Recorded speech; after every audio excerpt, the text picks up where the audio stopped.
Hello বন্ধুরা, তোমরা সবাই কেমন আছো? আশা করি ভালো আছো। তোমাদের জন্য নিয়ে এসেছি একটা নতুন ভিন্ন ধরনের রেসিপি ডিমের। চলো সাথে থাকো, দেখতে থাকো। দেখো এখানে সাদা তেল নিয়ে নিয়েছি, গরম হয়ে গেছে, একটু লবণ দিয়ে দিয়েছিলাম, এবার একটু হলুদ দিয়ে দিয়েছি। এইবার এই সেদ্ধ করে রাখা ডিমগুলো আমি কিন্তু সেদ্ধ কীভাবে করে নিয়েছি দেখেছো, গুলিয়ে এটাকে আমি প্লাস্টিকে করে বা তোমরা টিফিন বাটিতেও দিতে পারো। এটা আমি জলের মধ্যে ফুটিয়ে সেদ্ধ করে নিয়েছি। এখানে দেখো নুন হলুদ দেওয়া ছিল। আমি এই ডিমগুলোকে এবার সুন্দর করে লাল লাল করে ভেজে নেব।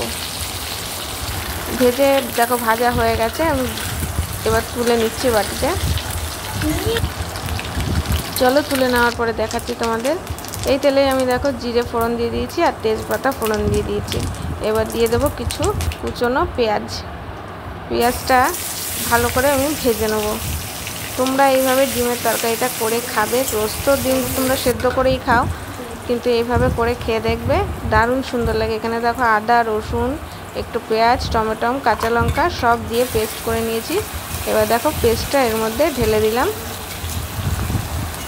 এবার আমি এটাকে ভালো করে কষিয়ে নেব।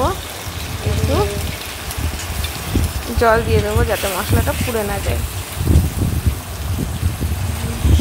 এবার দেখো আমি পাশাপাশি একটু জিরের গুঁড়ো, লঙ্কার গুঁড়ো, হলুদের গুঁড়ো নিয়ে নিয়েছি। এটা আমি আর গুলিয়ে নিইনি, কারণ আমি অলরেডি জল দিয়ে দিয়েছি মশলায়। এটা এর সাথেই কষানো হবে। মশলা যত কষাবে, তোমাদের আমি বারবার একই কথা বলি যে মশলা যত কষানো হবে তত কিন্তু তরকারির টেস্ট বাড়বে। আমি এর মধ্যে কোনো রকম আলু বা কিছু দিইনি। দেখো মশলা কষানো হয়ে গেছে, এবার আমি জল দিয়ে দিলাম।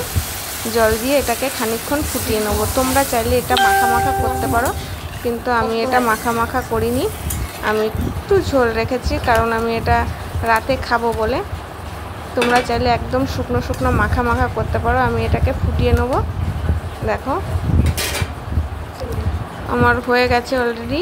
এবার আমি একটু গরম মশলা দিয়ে এর মধ্যে নামিয়ে নেব। তোমরা চাইলে এটা একদম সুন্দর মাখা মাখা করতে পারো, রুটির সাথে তোমাদের দারুণ লাগবে বা ভাত দিয়েও ভালো লাগবে।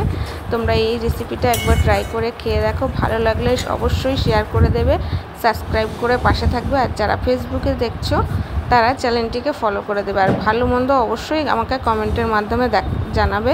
দেখা হচ্ছে নেক্সট ভিডিওতে।